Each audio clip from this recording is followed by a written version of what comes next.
ちは、慎吾です。今回作るのはですね、アンティークなねウォールシェルフをちょっと作っていきたいと思います。それで装飾なんかもね自分でちょっと今回は作ってみようかなと思うので、最後までね是非ご覧になってみてください。それじゃあ始めていきたいと思います。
はい、塗装がね終わったので、今度は装飾ですね。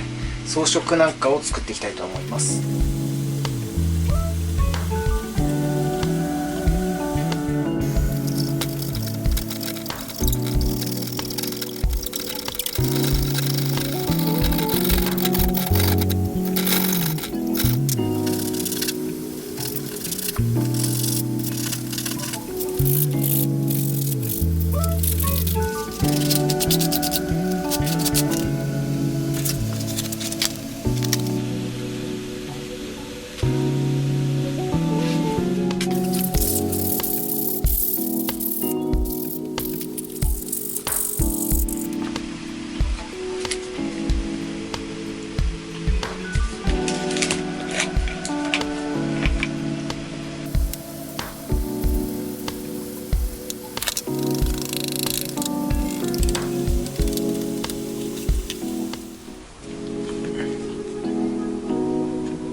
じゃあ装飾をねさらに作っていきたいと思います。今度はねこういう針金、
じゃあ次にねここの空いてる部分なんですけど、ここはこちらランタンをちょっとねここにかけれるようにしていきたいと思います。これはね今回は IKEA のランタンですね。これをつけていきたいと思います。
はい、それでは今回もご視聴ありがとうございました。よければ高評価とチャンネル登録よろしくお願いします。